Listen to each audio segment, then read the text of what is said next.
നമസ്കാരം. ട്രെൻഡിംഗ് നൗവിലേക്ക് സ്വാഗതം. ആദ്യം നോക്കാം പ്രധാന തലക്കെട്ടുകൾ. രണ്ടാം ടെസ്റ്റിൽ ഇന്ത്യക്ക് വമ്പൻ തോൽവി. ടെസ്റ്റ് പരമ്പര സ്വന്തമാക്കി ദക്ഷിണാഫ്രിക്ക. ഇന്ത്യ തോറ്റത് 408 റൺസിന്. ദക്ഷിണാഫ്രിക്ക ഇന്ത്യയിൽ പരമ്പര ജയിക്കുന്നത് 25 വർഷങ്ങൾക്ക് ശേഷം.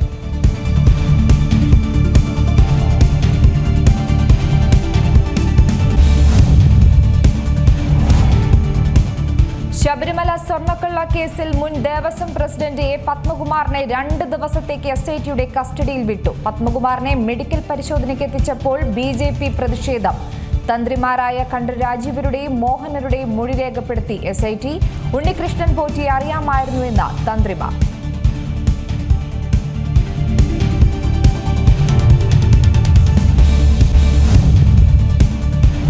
ശബരിമല സന്നിധാനത്ത് വീണ്ടും തിരക്കേറുന്നു. മണിക്കൂറുകൾ നീണ്ട ക്യൂ ഇന്നും തുടരുന്നു. തുടർച്ചയായി 2ാം ദിവസവും 1 ലക്ഷത്തിനടുത്ത് ഭക്തർ. സ്പോട്ട് ബുക്കിംഗ് ഇന്നും 5000-നടുത്തെത്തി.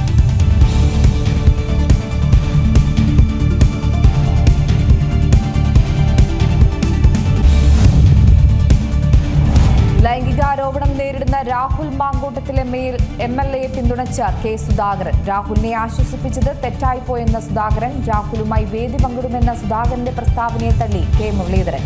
രാഹുൽ സസ്പെൻഷനിലായതുകൊണ്ട് പാർട്ടി നേതാക്കളുമായി വേദി പങ്കിടാൻ പാടില്ലെന്ന വിമർശനം. എല്ലാവരും തന്റെ നേതാക്കളാണെന്ന് രാഹുൽ മാങ്കൂട്ടത്തിൽ.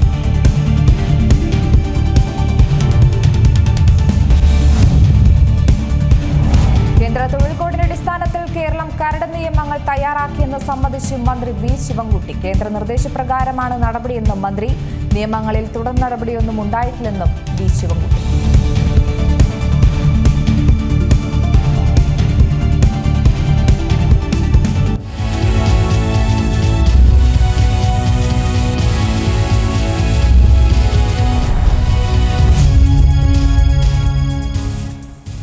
രണ്ടാം ടെസ്റ്റിൽ ഇന്ത്യക്കെതിരെ വമ്പൻ വിജയം സ്വന്തമാക്കി ദക്ഷിണാഫ്രിക്ക. ഗുവാഹത്തിയിൽ നടന്ന 2ാം മത്സരത്തിൽ 408 റൺസിനാണ് ദക്ഷിണാഫ്രിക്കയുടെ വിജയം. 549 റൺസ് വിജയലക്ഷ്യം പിന്തുടർന്ന ഇന്ത്യ 140 റൺസിന് ഓൾ ഔട്ടായി. ദക്ഷിണാഫ്രിക്ക ഇന്ത്യയിൽ പരമ്പര ജയിക്കുന്നത് 25 വർഷങ്ങൾക്ക് ശേഷമാണ്. രജീഷ് നൽകും കൂടുതൽ വിശദാംശങ്ങൾ. രജീഷ്, 2ാം ടെസ്റ്റിൽ ഇന്ത്യക്കെതിരെ വമ്പൻ വിജയം സ്വന്തമാക്കിയിരിക്കുകയാണ് ദക്ഷിണാഫ്രിക്ക. ഇന്ത്യക്ക് ലഞ്ച് ടൈം പോലും പിടിച്ചെടുക്കാൻ പറ്റിയില്ല എന്ന് വേണമെങ്കിൽ പറയാമല്ലേ? തീർച്ചയായും അക്ഷയ, ഒരു നാണക്കെട്ട തോൽവി തന്നെയാണ് ഇന്ത്യക്ക് എന്ന കാര്യത്തിൽ സംശയമില്ല. 408 റൺസ് എന്ന വലിയ റൺസിനാണ് ഇന്ത്യ ഇത്തവണ തോൽവി ഏറ്റുവാങ്ങിയിരിക്കുന്നത്. ഇന്നലെ മുതൽ ബാറ്റിംഗ് ആരംഭിച്ച ഇന്ത്യക്ക് ആകെ 140 റൺസ് മാത്രമേ എടുക്കാൻ കഴിഞ്ഞുള്ളൂ. ഇന്ന് സെക്കൻഡ് ഇന്നിംഗ്സ് ആകുമ്പോഴത്തേക്കും ഇന്ത്യ തോൽവി സംബന്ധിക്കുന്ന ഒരു സാഹചര്യം തന്നെയാണ് നമുക്ക് കാണാൻ കഴിഞ്ഞത്. നമുക്ക് ഇന്ത്യയുടെ ഇന്നത്തെ 2ാം ഇന്നിംഗ്സിലെ ബാറ്റിംഗ് നിര ഒന്ന് പരിശോധിക്കുകയാണെങ്കിൽ ജയ്സ്വാൾ, KL രാഹുൽ കൂട്ടുകെട്ട് അത് തന്നെയാണ് കുറച്ച് മെച്ചപ്പെട്ട ഒരു കൂട്ടുകെട്ടായി നമുക്ക് പറയാൻ കഴിയുന്നത്. 20 ബോളിൽ 13 റൺസാണ് ജയ്സ്വാളിന് ആകെ എടുക്കാൻ കഴിഞ്ഞിട്ടുള്ളത്. കൂടാതെ തന്നെ KL രാഹുൽ, നമുക്ക് അറിയാം ടെസ്റ്റുകളിലൊക്കെ തന്നെ നമുക്കൊരു പ്രതീക്ഷ ഉണ്ടാകുന്ന ഒരു നായക കഥാപാത്രമാണ് KL രാഹുലിൻ്റെത്. പക്ഷേ KL രാഹുലിനും ഇത്തവണ ദക്ഷിണാഫ്രിക്കയ്ക്ക് മുമ്പിൽ പിടിച്ചു നിൽക്കാൻ കഴിയാത്തൊരു സാഹചര്യം തന്നെയാണ്. 29 റൺസിൽ 6 റൺസ് മാത്രമേ 29 ബോളിൽ 6 റൺസ് മാത്രമേ അദ്ദേഹത്തിന് നേടാൻ കഴിഞ്ഞുള്ളൂ. അദ്ദേഹത്തെയും വേഗത്തിൽ തന്നെ ബൗൾഡ് ആക്കുന്ന ഒരു സാഹചര്യമാണ്. ഹാബർ ബോളിലായിരുന്നു KL രാഹുൽ പുറത്താകുന്ന ഒരു സാഹചര്യം നമുക്ക് കാണാൻ കഴിഞ്ഞിട്ടുള്ളത്. പിന്നീട് സായ് സുന്ദർ, അദ്ദേഹമാണ് ഒരു വലിയ ഒരു മതിൽ പോലെ ഇന്ത്യക്ക് മുമ്പിൽ നിന്ന് എന്ന് നമുക്ക് പറയേണ്ടിയിരിക്കുന്നു. 139 ബോൾ അദ്ദേഹം ഫേസ് ചെയ്തു. പക്ഷേ 14 റൺസ് മാത്രമേ അദ്ദേഹത്തിന് നേടാൻ കഴിഞ്ഞു. അതായത് 134 പന്തുകൾ അദ്ദേഹം ഫേസ് ചെയ്യുകയും ആകെ എടുത്തത് 14 റൺസാണ്. ഏതെങ്കിലും തരത്തിൽ തോൽവി ഒഴിവാക്കാനുള്ള സാഹചര്യമാണ് ഇന്ത്യൻ ടീമിൻ്റെ പ്ലെയറുകൾ നടത്തിയതെന്ന് നമുക്ക് ഈ സ്കോർ നില പരിശോധിക്കുമ്പോൾ നമുക്ക് മനസ്സിലാക്കാൻ കഴിയും. ബോളുകൾ നേരിടുക, വിക്കറ്റ് പോകാതെ കാത്തു സൂക്ഷിക്കുക എന്ന വലിയൊരു ദൗത്യം തന്നെയായിരുന്നു ഇന്ത്യയുടെ ബാറ്റിംഗ് നിര ഏറ്റെടുത്തത്. പക്ഷേ അതൊക്കെ ദുർബലമാകുന്നൊരു സാഹചര്യമാണ് നമുക്ക് കാണാൻ കഴിഞ്ഞത്. സായ് സുന്ദർ 139 ബോളിൽ 14 റൺസ് മാത്രമാണ് എടുത്തിരിക്കുന്നത്. കുൽദീപ് യാദവ് നമ്മൾ പരിശോധിക്കുമ്പോൾ 38 ബോളുകൾ അദ്ദേഹം നേരിട്ടെങ്കിലും എടുത്തത് ആകെ 5 റൺസുകൾ മാത്രമാണ്. പിന്നീട് ജൊറൽ വന്നിട്ടുണ്ടെങ്കിലും 3 ബോളുകളിൽ 2 റൺസ് അദ്ദേഹം നേടി. ഋഷഭ് പന്തായിരുന്നു പിന്നീട് ഉണ്ടായിരുന്ന ഒരു പ്രതീക്ഷ എന്ന് പറയുന്നത്. ഇന്ത്യയുടെ വിക്കറ്റ് കീപ്പർ ആയിരുന്നു. ഒപ്പം തന്നെ ഋഷഭ് പന്ത് ക്യാപ്റ്റൻ കൂടിയായിരുന്നു ഈ ഇന്നിങ്സ് എന്നത് ഏറ്റവും പ്രധാനപ്പെട്ട ഒരു കാര്യം തന്നെയാണ്. നേരത്തെ പരിക്കേറ്റ നായകൻ പുറത്തായ സാഹചര്യത്തിൽ ഋഷഭ് പന്തിനായിരുന്നു ഇതിൻ്റെ ചുമതല നൽകിയിരുന്നത്.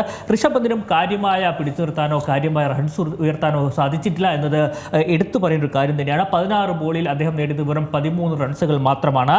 പിന്നീട് വാഷിംഗ്ടൺ സുന്ദർ വന്നു. അതിനു മുമ്പ് ജഡേജ ഇറങ്ങിയിരുന്നു. ജഡേജ 87 17 ബോളുകൾ ഫേസ് ചെയ്തെങ്കിലും 54 റൺസ് അദ്ദേഹം നേടിയെന്ന്, അതായത് അർദ്ധ സെഞ്ചുറി തികച്ച അല്ലെങ്കിൽ പൂർത്തീകരിച്ച ആകെ ഒരു കളിക്കാരൻ മാത്രമേ ഇന്ത്യൻ ടീമിലുണ്ടായിരുന്നു.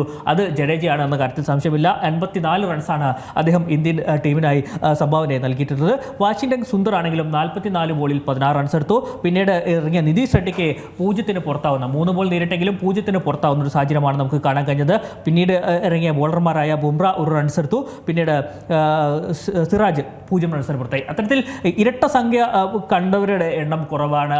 അർദ്ധ സെഞ്ചുറി നേടിയത് ആകെ ഒരാൾ മാത്രമാണ്. ഇതൊക്കെ തന്നെ ഇന്ത്യൻ ടീമിനെ വലിയ തോൽവിയിലേക്ക് എത്തിച്ചു എന്ന കാര്യത്തിൽ യാതൊരു സംശയമില്ല. പണ്ട് സന്ദേശ സിനിമയിൽ ചോദിച്ച പോലെ നമ്മൾ എന്തുകൊണ്ട് തോറ്റു എന്ന് ചോദിച്ചാൽ നിരവധി കാരണങ്ങൾ ഉണ്ട് എന്ന് നമുക്ക് പറയേണ്ടിയിരിക്കുന്നു. പരീക്ഷണങ്ങളായിരുന്നു ഇന്ത്യയുടെ ഇത്തവണത്തെ ടെസ്റ്റ് ടീം എന്ന കാര്യത്തിൽ സംശയമില്ല. ബാറ്റിംഗ് നിരയിൽ പുതിയ പുതിയ പരീക്ഷണങ്ങൾ നടത്തി, അതെല്ലാം പാടെ തോൽവിയിലേക്ക് എത്തിച്ചു. അതിനപ്പുറത്തേക്ക് സ്പിൻ ബോൾ കളിക്കാൻ പരിചയസമ്പന്നമായ കളിക്കാരില്ലാത്തത് വലിയ തിരിച്ചടി ഇന്ത്യൻ ടീമിനുണ്ടാക്കി എന്നതും നമ്മൾ എടുത്തു പറയേണ്ട ഒരു കാര്യം തന്നെയാണ്. അത്തരത്തിൽ പരീക്ഷണങ്ങളും അവരുടെ ഒരു കൂമ്പാരം തന്നെയായിരുന്നു ഇത്തവണത്തെ ദക്ഷിണാഫ്രിക്കെതിരെയായ ടെസ്റ്റിൽ ഇന്ത്യ ഉണ്ടായത്.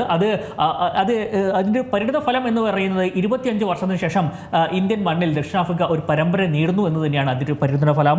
കൂടാതെ തന്നെ വലിയ തോൽവി ഇന്ത്യക്ക് ഏറ്റുവാങ്ങേണ്ടി വന്നു. 408 റൺസ് എന്ന വലിയ തോൽവിയിലേക്ക് എത്തുന്നു എന്ന് തന്നെയാണ് നമുക്ക് എടുത്തു പറയേണ്ട ഒരു കാര്യം തന്നെയാണ്. ഇപ്പോൾ പി രംഗനാഥൻ നമുക്കൊപ്പം ചേരുകയാണ്. BCCI മുൻ അമ്പയറാണ് അദ്ദേഹം. നമസ്കാരം സർ. നമസ്കാരം സർ, ഇന്ത്യൻ ടീമിനെ നമ്മൾ ഒരു വിശകലനം ചെയ്യേണ്ടത് അത്യാവശ്യമാണ് എന്ന കാര്യത്തിൽ സംശയമില്ല. കാരണം 408 റൺസ് എന്ന വലിയ തോൽവിയാണ് ഇന്ത്യ ഇന്ന് ഏറ്റുവാങ്ങിയിരിക്കുന്നത്. 25 വർഷങ്ങൾക്ക് ശേഷമാണ് ദക്ഷിണാഫ്രിക്കയ്ക്ക് ഇന്ത്യൻ മണ്ണിൽ ഒരു പരമ്പര നേടാൻ കഴിഞ്ഞത് എന്നതും ഏറ്റവും പ്രധാനപ്പെട്ട കാര്യം തന്നെ. അതിനു മുമ്പ് ഇന്ത്യൻ ടീമിനെ ഇപ്പോൾ എങ്ങനെയാണ് സാർ വിലയിരുത്തുന്നതെന്നാണ് ഏറ്റവും പ്രധാനപ്പെട്ട ചോദ്യം. ടീമിനെ വിലയിരുത്തുകയാണെങ്കിൽ ടീം നല്ല ടീമാണ്. പക്ഷേ ടെസ്റ്റ് കളിക്കുന്നത് എങ്ങനെയാന്നുള്ള മറന്നുപോകുന്ന ഒരു ഇന്ത്യൻ നിര. ഇപ്പൊ നമ്മൾ നോക്കുകയാണെങ്കിൽ വിരാട് കോഹ്ലിയും അല്ലെങ്കിൽ രോഹിത് ശർമ്മയുടെയൊക്കെ അഭാവത്തിൽ യുവതാരങ്ങൾക്ക് കിട്ടിയ അവസരം, ആ അവസരം അവർ കളഞ്ഞു കുളിക്കുന്നു എന്ന് വേണം പറയാനായിട്ട്. എല്ലാവരും T20 ഫോർമാറ്റും അല്ലെങ്കിൽ ഏകദിന ഫോർമാറ്റിലോട്ട് മാറിയിരിക്കുന്നു. അപ്പൊ അങ്ങനെ വരുമ്പോൾ ടെസ്റ്റ് എങ്ങനെയാണ് കളിക്കേണ്ടത്? അല്ലെങ്കിൽ ഇന്ത്യ പൊതുവെ സ്പിന്നേഴ്സിനെ കളിക്കാനായിട്ട് വളരെ മിടുക്കരാണ്. പക്ഷെ ഇന്ന് കണ്ടത്, ഈ ടെസ്റ്റിൽ ഉടനീളം കണ്ടത്, ഈ പരമ്പരയിൽ തന്നെ പറയാം, സ്പിന്നേഴ്സിനെ കളിക്കാനായിട്ട് കളി മറന്ന ഇന്ത്യൻ താരങ്ങളെയാണ് നമുക്ക് കാണാൻ സാധിച്ചത്. അതുപോലെ തന്നെ ബോളിങ്ങിന്റെ കാര്യത്തിൽ ഇന്ത്യൻ സ്പിന്നേഴ്സ്, ഇന്ത്യൻ വിക്കറ്റിൽ ഏറ്റവും കൂടുതൽ ബുദ്ധിമുട്ടാണ് ഇന്ത്യൻ സ്പിന്നേഴ്സിനെ കളിക്കുക. പക്ഷെ ഒരു ക്വാളിറ്റി സ്പിന്നറിന് സൗത്ത് ആഫ്രിക്കയെ പോലെയുള്ള താരങ്ങളെ വിക്കറ്റ് എടുക്കാൻ സാധിക്കുന്നില്ല. അവര് ഈ ടെസ്റ്റിൽ തന്നെ, ഗുവാഹട്ടി ടെസ്റ്റിൽ തന്നെ 400-ലധികം റൺസ് അവർ നേടുന്നു. രണ്ടാമത്തെ ഇന്നിങ്സിലും 250-ലധികം റൺസ് നേടുന്നു. അപ്പൊ ബോളിങ്ങിന്റെ പരാജയം, അതിലും എടുത്തു പറയേണ്ടത് പൂർണ്ണമായിട്ടും ഇന്ത്യൻ ബാറ്റർമാരുടെ വളരെ ദയനീയമായിട്ടുള്ളൊരു ബാറ്റിംഗ് പരാജയം. അത് ശരിക്കും വളരെ ഒരു ചോദ്യചിഹ്നമായിട്ട് മാറിയിരിക്കുകയാണ്. ഇങ്ങനെയാണോ ഇന്ത്യ കളിക്കേണ്ടത്? അതും സ്വന്തം മണ്ണിൽ ഒരു ഹോം ഗ്രൗണ്ടിൽ കളിക്കുന്ന ആ ഒരു ഫീലിംഗ്, അത് വളരെ ദയനീയമായിട്ട് സൗത്ത് ആഫ്രിക്കയ്ക്കെതിരെ 2 ടെസ്റ്റും പരാജയപ്പെട്ടു എന്നുള്ളതാണ്. പരമ്പര നഷ്ടപ്പെടുകയും ചെയ്തു. നമ്മൾ പറയേണ്ട ഒരു കാര്യം തന്നെയാണ് ബോളിംഗ് നിര. അത് വേണ്ട രീതിയിൽ ഇത്തവണ ഉണ്ടായിരുന്നു എന്നതും നമ്മൾ ഉയർത്തേണ്ട ചോദ്യമാണ്. കാരണം ബുംറയ്ക്ക് കാര്യമായൊരു മുന്നേറ്റം ഈ രണ്ടാമത്തെ ടെസ്റ്റിൽ ഉണ്ടാക്കാൻ കഴിഞ്ഞിട്ടില്ല. ഒരു വിക്കറ്റ് പോലും അദ്ദേഹത്തിന് നേടാൻ കഴിഞ്ഞിട്ടില്ല എന്നതും ഏറ്റവും പ്രധാനപ്പെട്ട കാര്യമാണ്. സിറാജ്, അദ്ദേഹവും ഒരു വിക്കറ്റും ഇത് നേടാൻ കഴിഞ്ഞിട്ടില്ല എന്നതും എടുത്തു പറയേണ്ട ഒരു കാര്യം തന്നെയാണ്. ബോളിംഗ് നിരയും ഒരു മാറ്റം അനിവാര്യമാണെന്ന് തോന്നുന്നുണ്ടോ സാർക്ക്? അല്ല, 3 സ്പിന്നേഴ്സാണ് പൊതുവെ അറിയപ്പെടുന്ന ഏറ്റവും മികച്ച ഇന്ത്യയുടെ സ്പിന്നർമാർ. ജഡേജ ആയാലും അല്ലെങ്കിൽ കുൽദീപ് ആയാലും വാഷിംഗ്ടൺ സുന്ദർ ഉൾപ്പെടെയുള്ള സ്പിന്നേഴ്സ്. ഇപ്പൊ സിറാജ്, ബുംറ ലോകോത്തര ബോളറാന്ന് പറയുന്നു. പക്ഷെ ഇവിടെ കണ്ടത് പൂർണ്ണമായിട്ടും ഈ ബോളർമാരും പരാജയപ്പെടുന്നു. ഒരു സ്പിന്നേഴ്സിന് വിക്കറ്റ് എടുക്കാൻ സാധിക്കാത്ത രീതിയിൽ കാര്യങ്ങൾ പോകുന്നു എന്നുള്ളതാണ്. ഇവിടെ നമുക്കൊന്നും, ബോളിങ്ങിന്റെ കാര്യത്തിൽ ദയനീയമായിട്ട് പരാജയപ്പെടുന്നു, ബാറ്റിങ്ങിൽ അതിനും ദയനീയമായിട്ട് പരാജയപ്പെടുന്നു. അപ്പോൾ പൂർണ്ണമായിട്ടും ബാറ്റർമാരും ബോളർമാരും ഈ തോൽവി ഏറ്റുവാങ്ങി എന്ന് വേണം പറയാനായിട്ട്. ദക്ഷിണാഫ്രിക്ക മാത്രമല്ല, ഇതിനു മുമ്പ് ന്യൂസിലാൻഡ് നോക്കുകയാണെങ്കിലും അവരും ഇവിടുന്ന് ഇന്ത്യൻ മണ്ണിൽ കളിച്ചാണ് അവർ പരമ്പര നേടി മടങ്ങുന്നത്. അവിടെയും ഇന്ത്യക്ക് വലിയ തോൽവികൾ ഏറ്റുവാങ്ങുന്ന ഒരു സാഹചര്യമുണ്ട്. തുടർച്ചയായി ഇന്ത്യൻ മണ്ണിൽ ഏൽക്കുന്ന ഈ തോൽവി, ഇതിനെ ഒരു മറികടക്കാനുള്ള ഒരു മാർഗങ്ങൾ എന്താണ് സർ? ആഭ്യന്തര ക്രിക്കറ്റിൽ കളിക്കുക. ആഭ്യന്തര ക്രിക്കറ്റിൽ ധാരാളം മത്സരങ്ങൾ കളിച്ച് അവര് പ്രൂവ് ചെയ്യേണ്ടിയിരിക്കുന്നു. ഡയറക്റ്റായിട്ട് ടെസ്റ്റും ഏകദിനവും കളിക്കുന്ന രീതിയിലാണ് ഇപ്പോൾ കാര്യങ്ങൾ പോകുന്നത്. അപ്പൊ അതൊഴിവാക്കി ഇന്ത്യൻ താരങ്ങളെല്ലാം തന്നെ ആഭ്യന്തര ക്രിക്കറ്റിൽ കളിക്കണം. അതിന് BCCI ഒരു തീരുമാനത്തിലോട്ട് വരുന്നതിന്റെ പ്രതീക്ഷിക്കാം. പക്ഷെ ടീമിന്റെ ഉത്തരവാദിത്വം, അതിൽ നിന്ന് ആർക്കും മാറാൻ സാധിക്കില്ല. ഇപ്പൊ ഗില്ലില്ല, അതൊരു അഭാവമായിട്ട് പറയാം. പക്ഷെ അത് മാത്രമല്ല ഇന്ന് കണ്ടത്, എല്ലാവരും പേരുള്ള താരങ്ങളാണ്. അപ്പൊ നമ്മുടെ ഒരു ബാറ്റിംഗ് നിര പൂർണ്ണമായിട്ടും ഇതിൽ പരാജയപ്പെട്ടു എന്നുള്ളത് എടുത്തു പറയേണ്ട കാര്യമാണ്. അത് തന്നെയാണ് ഏറ്റവും പ്രധാനപ്പെട്ട കാര്യം. ആകെ 2 അക്കം കറഞ്ഞത് കുറഞ്ഞ ആളുകൾ മാത്രമാണ്. ആകെ ഒരു 50 അല്ലെങ്കിൽ ഒരു 50 റൺസിലേക്ക് എത്താൻ കഴിഞ്ഞത് ജഡേജയ്ക്ക്, ഓൾറൗണ്ടറായ ജഡേജയ്ക്ക് മാത്രമാണ്. മറ്റെല്ലാവരുടെയും വിക്കറ്റുകൾ വേഗത്തിൽ പോകുന്നു. സായ് സുന്ദർ 136 പന്തുകളോളം നേരിടുന്നു, പക്ഷേ റൺസ് എടുക്കുന്നത് 14 റൺസുകൾ മാത്രമാണ്. എന്താണ് ഈ ഒരു സ്ട്രാറ്റജി? എന്തായിരുന്നു ഒരു പക്ഷേ ഇന്ത്യയുടെ സ്ട്രാറ്റജി?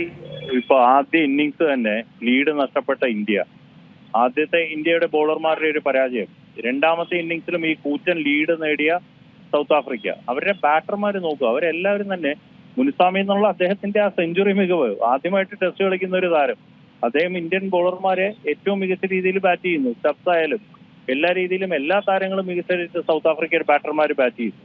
ഇവിടെ ബോളർമാർക്ക് ഒരു ബ്രേക്ക് ത്രൂ ഉണ്ടാക്കാനോ അല്ലെങ്കിൽ ഒരു കുറഞ്ഞ ടോട്ടലിന് അവരെ പുറത്താക്കാനോ സാധിച്ചില്ല.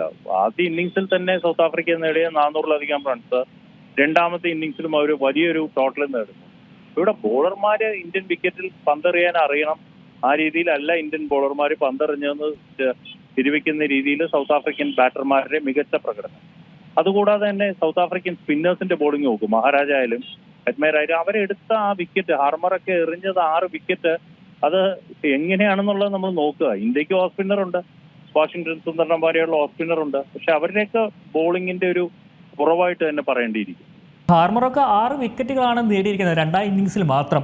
കൂടാതെ തന്നെ 2 വിക്കറ്റ് മഹാരാജാവ് നേടി. അവരുടെ ബോളിംഗ് സ്പില്ലുകൾ നമ്മൾ എടുത്തു പറയേണ്ട ഒരു കാര്യം തന്നെയാണ്. നിരവധി ഓവറുകൾ എറിഞ്ഞിട്ടുണ്ടെങ്കിലും ആകെ വിട്ടുകൊടുത്ത റൺസുകളുടെ എണ്ണവും പരിമിതമാണ് എന്നതാണ്. അത് ശരിയാണ്. അതാണ് ഞാൻ പറഞ്ഞത്. ഹാർമർ 6 വിക്കറ്റ് നേടുന്നു, ഇന്ത്യൻ സ്പിന്നർമാർ നേടിയ 6-ഉം മഹാരാജ നേടിയ 2 വിക്കറ്റും.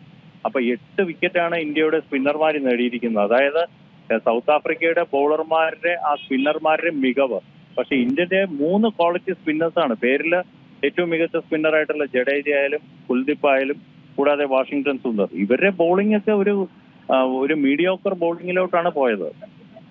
ഓക്കെ, എന്തായാലും വളരെ നന്ദി സാർ ഈ സി മലയാളം ന്യൂസുമായി ഇത്രയും നേരം പ്രതികരിച്ചതിന്. എന്തായാലും വലിയൊരു നാണംകെട്ട തോൽവി തന്നെയാണ് ഇന്ത്യക്ക് എന്ന കാര്യത്തിൽ സംശയമില്ല. ഇന്ത്യൻ മണ്ണിൽ വന്ന ദക്ഷിണാഫ്രിക്ക 25 വർഷത്തിന് ശേഷമാണ് ഒരു പരമ്പര സ്വന്തമാക്കി മടങ്ങുന്നത്. ഇപ്പോൾ കായിക ലേഖകൻ കമാൽ വരദൂർ കൂടി സി മലയാളം ന്യൂസിനൊപ്പം ചേരുകയാണ്. സർ, ഇന്ത്യൻ ടീമിൻ്റെ ഒരു വലിയ തോൽവിയാണ് ഏറ്റവും പ്രധാനപ്പെട്ട ചർച്ചാ വിഷയം. ടെസ്റ്റ് ക്രിക്കറ്റിലേക്ക് ഒരു പരിചയസമ്പന്ന കുറവ്, T20യിലേക്ക് മാത്രം ഇന്ത്യൻ ക്രിക്കറ്റ് താരങ്ങൾ ശ്രദ്ധ കേന്ദ്രീകരിക്കുന്നതാണോ ഈ ഒരു വലിയ തോൽവിയിലേക്ക് കാരണം എന്നതാണ് ഉയർന്ന ഏറ്റവും പ്രധാനപ്പെട്ട ചോദ്യം. അതായത് നമ്മളിപ്പോൾ കൽക്കത്തയിൽ ഈഡൻ ഗാർഡൻസിൽ നടന്ന 1-ാം ടെസ്റ്റ് കണ്ടതാണ്. ആ ടെസ്റ്റിൽ ഇന്ത്യൻ ട്രാക്കാണ്, നമ്മുടെ ക്യൂറേറ്ററാണ്, നമ്മൾ തന്നെയാണ് പിച്ചിന് നിർദ്ദേശം കൊടുത്തത്, നമുക്ക് അനുകൂലമായ പിച്ചാണ് തയ്യാറാക്കിയത്. 3 ദിവസം കൊണ്ട് നമ്മൾ തകർന്നടിഞ്ഞു പോയി. ഗോഹട്ടിയിൽ ബർസ്പതി സ്റ്റേഡിയത്തിലേക്ക് വന്നു കഴിഞ്ഞാൽ അതേ രീതിയിൽ തന്നെ മത്സരം 5 ദിവസത്തേക്ക് നീണ്ടു എന്ന് മാത്രമേ ഉള്ളൂ. നോക്കൂ, നമ്മുടെ തന്നെ ട്രാക്കാണിത്. ഈ ട്രാക്കും ഇന്ത്യയുടെ കോച്ച് ഗൗതം ഗംഭീറിന്റെ നിർദ്ദേശപ്രകാരം ക്യൂറേറ്റർ തയ്യാറാക്കിയതാണ്.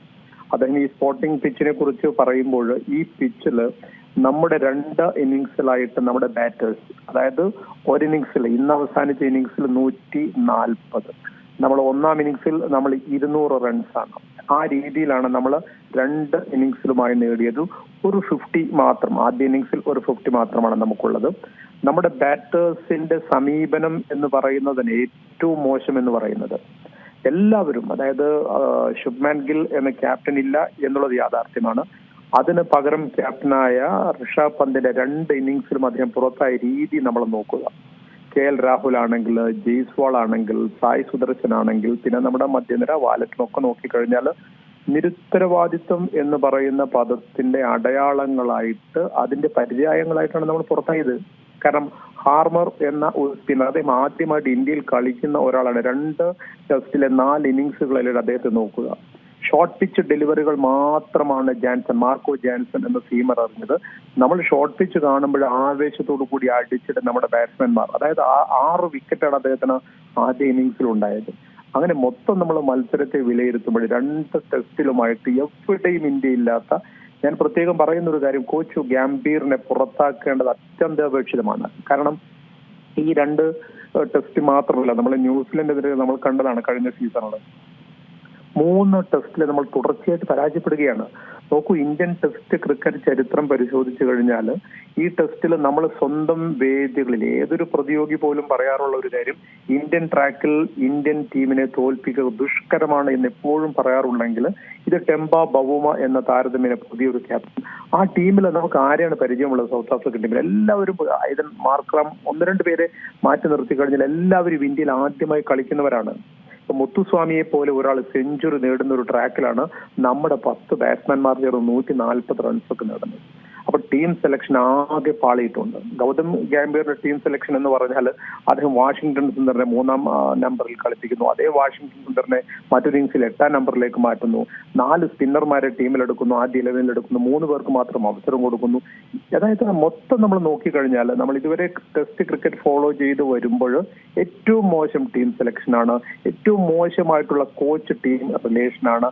ഈ സീനിയേഴ്സ് എന്ന് പറയുന്നവർ, അതായത് അജിങ്ക്യ രഹാനെ പോലെ ചേതേശ്വർ പുജാരയൊക്കെ പോലെയുള്ള ബാറ്റ്സ്മാൻമാരുടെ ഒരു ഗുണം എന്ന് പറഞ്ഞാൽ ഏത് സാഹചര്യത്തിലും അവര് പ്രതിരോധമാണെങ്കിൽ പ്രതിരോധം, ക്ലാസിക് ശൈലിയാണെങ്കിൽ ക്ലാസിക് ശൈലിയിൽ ഗംഭീരമായി കളിക്കുന്നവരാണ്. നമ്മുടെ ഈ ലൈനപ്പ് നോക്കൂ, ആരാണ് ക്രീസിൽ ഉറച്ചു നിൽക്കുന്നത്? ഇപ്പം വിരാട് കോഹ്ലിയെ നമ്മൾ ഓടിച്ചു പുറത്താക്കി, അല്ലെങ്കിൽ രോഹിത് ശർമ്മ പോയി, സീനിയേഴ്സ് ഒക്കെ പോയില്ലേ? മുഹമ്മദ് ഷമി എന്ന ബൗളർ അവിടെ ഇല്ല, കുറെ പേരുണ്ടായിരുന്നു, രവിചന്ദ്ര അശ്വിനിയില്ല, ഇവരൊക്കെ പോയി. പകരം പുതിയ ആളുകൾ ഉൾപ്പെടുത്തി പുതിയ ആളുകളെ കൊണ്ട് നമ്മൾ ആകെ, അതായത് ഇപ്പം ഈ 2 ടെസ്റ്റിലും വൈറ്റ് വാഷ് ആക്കപ്പെടുക എന്ന് പറയുന്നത് നമ്മുടെ ടെസ്റ്റ് ക്രിക്കറ്റിനെ സംബന്ധിച്ച് അപമാനകരമാണ്. 408 റൺസിന്റെ വലിയ തോൽവി ഇന്ത്യയുടെ ടെസ്റ്റ് ചരിത്രത്തിൽ സ്വന്തം മണ്ണിൽ നമ്മൾ ഇങ്ങനെ തോറ്റിട്ടില്ല. സോ അതുകൊണ്ട് ഞാൻ നിർദ്ദേശിക്കുന്ന ഒരു കാര്യം, ഗാംഭീറിന് അടിയന്തരമായിട്ട് നമ്മൾ ആ പരിശീലക സ്ഥാനത്ത് നിന്ന് മാറ്റണം എന്നുള്ളതാണ്.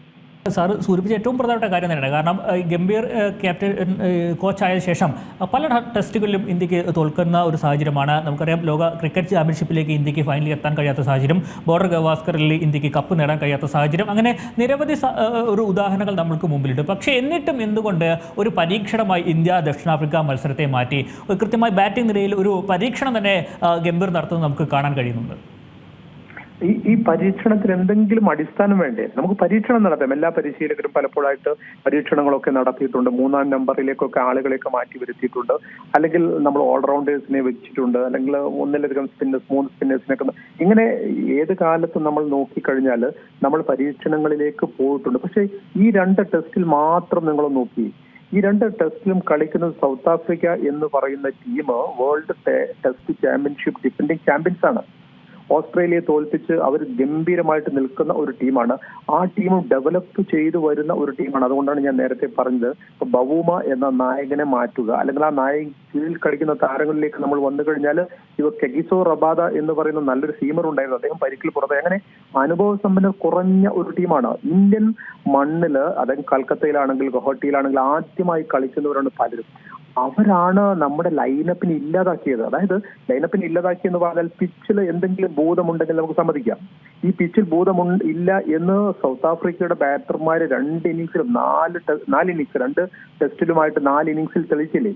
ഏറ്റവും ഒടുവിൽ ഇന്നലെ നമ്മൾ കണ്ടില്ലേ? അവരൊക്കെ കളിക്കുന്ന കളി എന്ന് പറഞ്ഞാൽ ഇപ്പൊ റിവേഴ്സ് സ്വീപ്പിലേക്ക് നോക്കുക, അല്ലെങ്കിൽ പാഡൽ സ്വീപ്പിലേക്ക് നോക്കുക. ഈ സ്വീപ്സ് ഒക്കെ ഇന്ത്യൻ സ്പിന്നേഴ്സിനെ സുന്ദരമായിട്ട് സ്വീപ്പ് ചെയ്തിട്ട് അവർ റൺസ് നേടുമ്പോൾ നമ്മുടെ ക്യാപ്റ്റൻ, സ്റ്റാൻഡിംഗ് ക്യാപ്റ്റനാണ് ഋഷഭ് പന്താണ്, അദ്ദേഹത്തിന് ഒന്നും ചെയ്യാനുണ്ടായിരുന്നില്ല. അതേസമയത്ത് ഇന്നത്തെ ദിവസത്തിലേക്ക് വന്നു കഴിഞ്ഞാൽ ഹാർപ്പർ ബൗൾ ചെയ്യുന്ന രീതി നമ്മൾ കണ്ടില്ലേ? ഇന്നലെ തന്നെ കണ്ടു. അദ്ദേഹം KL രാഹുൽ നമ്മുടെ ടീമിലെ സാമാന്യം നല്ല ഒരു ഡിഫൻസീവ് ശൈലിയുള്ളൊരു ബാറ്ററാണ്, അദ്ദേഹത്തെ ക്ലീൻ ബൗൾ ചെയ്യുന്നുണ്ട്.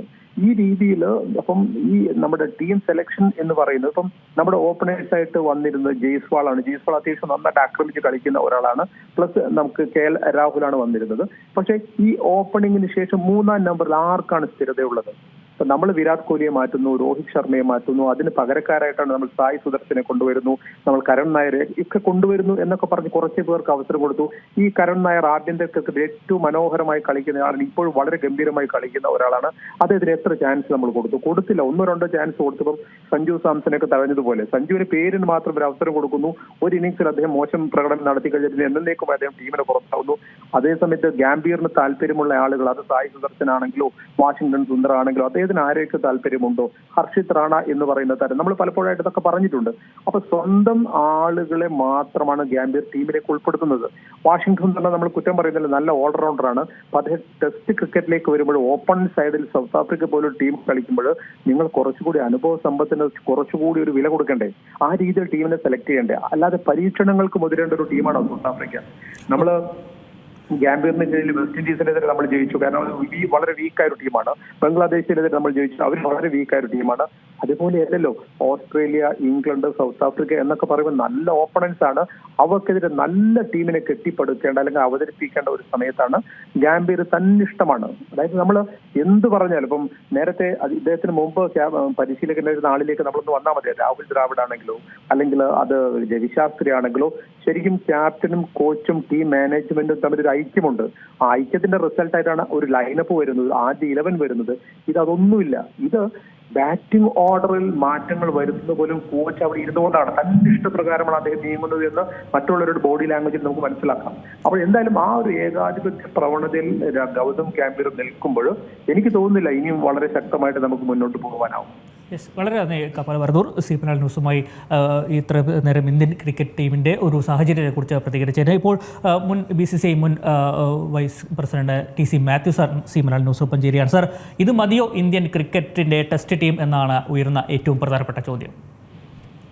എനിക്ക് തോന്നുന്നു കഴിഞ്ഞ ഒരു 10-25 വർഷത്തെ BCCIയുടെയും ഇല്ലെങ്കിൽ ഇന്ത്യൻ ക്രിക്കറ്റിന്റെ ചരിത്രം എടുത്തിട്ടുണ്ടെങ്കിൽ ഇത്രയും ഒരു നാണം കെട്ട ഒരു തോൽവി, അതും സ്വന്തം മണ്ണില് നമ്മൾ നേടുന്നു എന്ന് പറയുന്നത് ഒരു നല്ല ദിശയിലല്ല ഇപ്പോൾ ടെസ്റ്റ് ക്രിക്കറ്റിന്റെ ടീമിനെ നയിക്കുന്നത് എന്നുള്ളത് വളരെ ക്ലിയർ ആണ്. ഇതിന് എനിക്ക് തോന്നുന്നു നമ്മളങ്ങനെ ജനറലായിട്ട് പറയുന്നതിനേക്കാൾ കൂടുതലായിട്ട് ഒരു പക്ഷേ ഇത് ഒരു ഗാംഭീറിന്റെ ഒരു തോൽവി തന്നെയായിട്ട് വേണം നമുക്ക് പറയാൻ. കാരണം ഇപ്പോൾ സ്റ്റാൻഡിംഗ് ക്യാപ്റ്റൻ ഈ ഋഷഭ് പന്ത് ഒരു നല്ല ക്യാപ്റ്റൻ ആണെന്ന് എനിക്ക് അഭിപ്രായമില്ല. അദ്ദേഹം IPL അത് കണ്ടതാണ്. IPL ടീമിനെ നയിച്ചപ്പോഴൊക്കെ അദ്ദേഹം ഒരു കാഴ്ചക്കാരനായിട്ട് നിൽക്കുന്നതാണ് നമ്മൾക്ക്. അതുകൊണ്ട് നിർഭാഗ്യവശാൽ അദ്ദേഹം ഈ ക്യാപ്റ്റൻസി വന്ന് വീണതാണ്. വളരെ നേരത്തെയാണ് ഗില്ലിന് ക്യാപ്റ്റൻസി കൊടുത്തത്. ഇതെല്ലാം ഗാംഭീറിന്റെ നിർദ്ദേശപ്രകാരമാണ് നടന്നിട്ടുള്ളത്.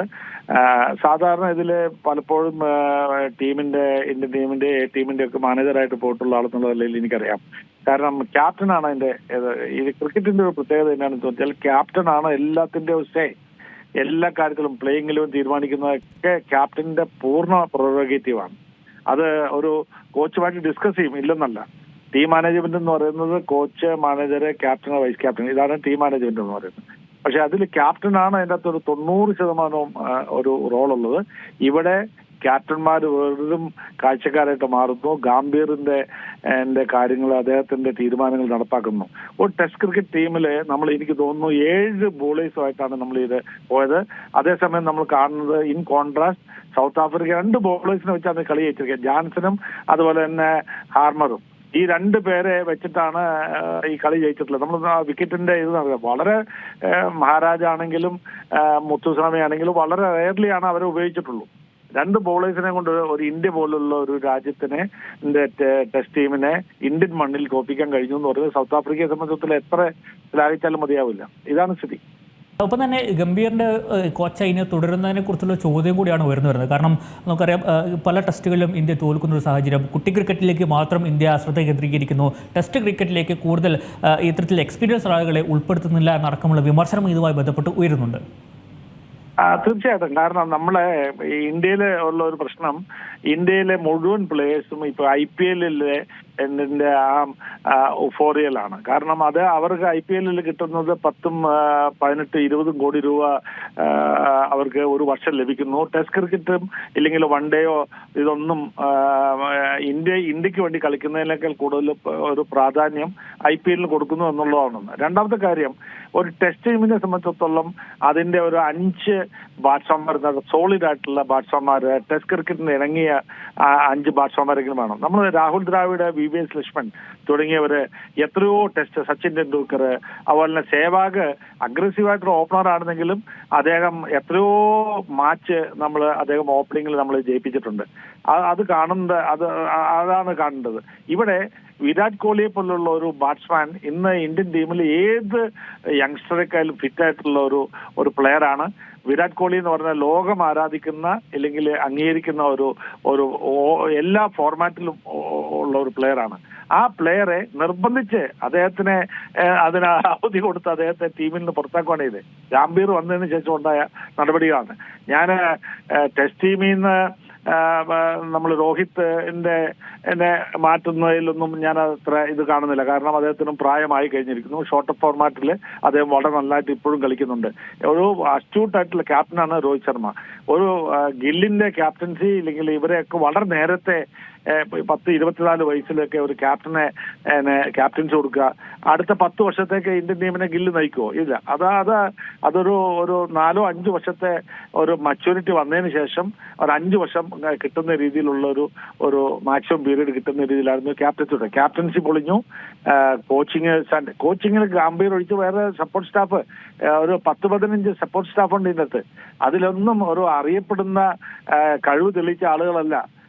അദ്ദേഹത്തിന്റെ താല്പര്യം കൽക്കട്ടയിൽ KKRന്റെ സപ്പോർട്ടിംഗ് സ്റ്റാഫിനെയാണ് കൊണ്ടുവന്ന് ഇവിടെ പ്രതീക്ഷിച്ചത്. ഇതൊക്കെ അദ്ദേഹത്തിന്റെ തോന്നിവാസത്തിന് BCCI ഒരുപക്ഷെ അദ്ദേഹത്തിന് BCCI അല്ല BJPയുടെ പഴയ MP ആയിരുന്നു, ഇല്ലെങ്കിൽ ഈ നേതൃത്വമായിട്ടും ഇല്ലെങ്കിൽ ജയ്ഷായിട്ടൊക്കെ നല്ല അടുപ്പമുണ്ടായിരിക്കാം. പക്ഷെ അത് ക്രിക്കറ്റിൽ കൊണ്ടുവന്നത് തീർച്ചയായിട്ടും അത് BCCI ആ ഉത്തരവാദിത്തം ഏറ്റെടുത്തു. ഗംഭീറിന്റെ കോച്ചിങ്ങിലെ ഇന്ത്യൻ ടീം വീണ്ടും കുഴിയിൽ വീഴും എന്നുള്ളതാണ് എനിക്ക് തോന്നുന്നത്. ഒപ്പം തന്നെ ഈ ആഭ്യന്തര ക്രിക്കറ്റ് കളിക്കാത്തത് ഈ ടെസ്റ്റ് ടീമിൽ ഇത്തരമൊരു അന്താരാഷ്ട്ര മത്സരം നടക്കുമ്പോൾ അതിൻ്റെ ഒരു കുറവ് നമുക്ക് കാണാൻ കഴിഞ്ഞിട്ടുണ്ട്. അപ്പോൾ ഈ താരങ്ങൾ കൂടുതൽ ആഭ്യന്തര ക്രിക്കറ്റുകൾ കൂടുതൽ കളിക്കേണ്ടതല്ലേ? തീർച്ചയായിട്ടും. കാരണം സച്ചിൻ ടെണ്ടുൽക്കർ അതുപോലെ തന്നെ പഴയ കാലത്തെ കളിക്കാരെല്ലാവരും അവര് ഇന്റർനാഷണൽ ഷെഡ്യൂൾ ഇല്ലാത്ത സമയത്ത് അവര് വന്ന് ഡൊമസ്റ്റിക് ക്രിക്കറ്റ് കളിക്കുമായിരുന്നു, ഫോമിലേക്ക് വരുന്നതിന് വേണ്ടിയിട്ടൊക്കെ. നമ്മൾ ഒരു കാലത്ത് ഞാൻ ഓർക്കുന്നുണ്ടെന്ന് അറിയുന്നു, സച്ചിൻ ടെണ്ടുൽക്കർ ഓഫ് സ്റ്റംപില് എപ്പോഴും LBW ആവുന്നു, ഇല്ലെങ്കിൽ കോട്ട് ബിഹൈൻഡ് ആവുന്നു, ആ രീതിയിൽ ഔട്ട് ആവുന്ന ഒരു കാലഘട്ടമാണ്. അദ്ദേഹം ഡൊമസ്റ്റിക് ക്രിക്കറ്റിൽ വന്ന് കളിച്ചിട്ട് മാത്രമല്ല കുറെ നാളത്തേക്ക് അദ്ദേഹം ലെഗിൽ മാത്രം കളിച്ച് സ്കോർ ചെയ്തിട്ടാണ് ഫോമിലേക്ക് തിരിച്ചെത്തിയത്. ഇതൊരു മൈൻഡ് ഗെയിമാണ്. അപ്പം കോൺഫിഡൻസ് വരിക എന്ന് പറയുന്നത് നല്ലൊരു ഹൈ സ്കോർ വന്നാൽ മാത്രമാണ് ആ ബാറ്റ്സ്മാനെ സംബന്ധിച്ച് ഫ്രീ ആയിട്ട് ബാറ്റ് ചെയ്യാൻ കഴിയൂ. ഇവിടെ ഇന്ന് സംഭവിച്ചത് എന്നാണ്, നമ്മുടെ ടോപ്പ് ഓർഡർ കൊളാപ്സ് ചെയ്ത് കഴിയുമ്പോഴത്തേനും പിന്നീട് 4, 5, 6 ബാറ്റ്സ്മാൻമാര് നല്ല രീതിയിൽ ടീമിനെ സ്റ്റഡി ചെയ്യും എന്ന് ഈ മറ്റു കളിക്കാർക്ക് ബോധ്യമില്ല. കാരണം ഒരു VVS ലക്ഷ്മണോ ഒരു രാഹുൽ ദ്രാവിഡോ അവിടെ കളിക്കുന്നില്ല, സച്ചിൻ ടെണ്ടുൽക്കർ കളിക്കുന്നില്ല. അപ്പൊ അങ്ങനെയുള്ള ഞാൻ ബിറ്റ്സ് ആൻഡ് പീസസ് പ്ലേയേഴ്സിനെ വെച്ച് ടെസ്റ്റിൽ എന്നെ അപ്രോച്ച് ചെയ്തു എന്ന് പറയുന്നത് വളരെ ഇത്രയും ഒരു ഷെയിംഫുൾ ആയിട്ടുള്ള ഒരു ഡിസിഷൻ അടുത്ത കാലത്തൊന്നും BCCIയിലെ ഇല്ലെങ്കിൽ ഇന്ത്യൻ ക്രിക്കറ്റിൽ ഉണ്ടായിട്ടില്ല. ഓക്കെ, വളരെ നന്ദി സാർ സി മലയാളം ന്യൂസുമായി പ്രതികരിച്ചതിന്. എന്നാലും ഇന്ത്യക്ക് ഗുവാഹത്തിയിൽ വലിയ തോൽവി, അതായത് നാണക്കെട്ട തോൽവി എന്നുകൂടി നമുക്ക് പറയേണ്ടിയിരിക്കുന്നു. 408 റൺസിനാണ് ഇന്ത്യക്ക് തോൽവി ഏറ്റുവാങ്ങേണ്ടി വന്നിരിക്കുന്നത്. അങ്ങനെ ടെസ്റ്റ് ടീമിൽ ഒരു ടെസ്റ്റ് തന്നെയായിരുന്നു ഇന്ത്യക്ക് എന്ന കാര്യത്തിൽ സംശയമില്ല. ഇനിയൊരു മാറ്റം അനിവാര്യമാണ്. പരീക്ഷകൾക്കപ്പുറത്തേക്ക് എക്സ്പീരിയൻസ് ആയ ബാറ്റർമാരെ അത്യാവശ്യം തന്നെയാണ്. ആദ്യത്തെ 5 ബാറ്റർമാർ കൃത്യമായി ഈ ഡൊമസ്റ്റിക് കളിച്ച് എക്സ്പീരിയൻസ് ഉള്ള ഇത്തരത്തിൽ മികച്ച രീതിയിൽ സ്പിൻ ബോളുകളെ നേരിടാൻ കഴിയുന്ന ബാറ്റർമാർ തന്നെ വേണം എന്നതും നമ്മൾ എടുത്തു പറയേണ്ട ഒരു കാര്യം തന്നെയാണ്. അക്ഷയ. ശരി, രജീഷാണ് വിശദാംശങ്ങൾ നൽകിയത്. 2ാം ടെസ്റ്റിൽ ഇന്ത്യക്കെതിരെ വമ്പൻ വിജയം സ്വന്തമാക്കി ദക്ഷിണാഫ്രിക്ക. ഗുവാഹത്തിയിൽ നടന്ന മത്സരത്തിലാണ് ഇന്ത്യക്ക് നാണംകെട്ട തോൽവി ഏറ്റുവാങ്ങേണ്ടി വന്നത്. ബുള്ളറ്റിൻ പൂർണ്ണമാകുന്നു. നന്ദി.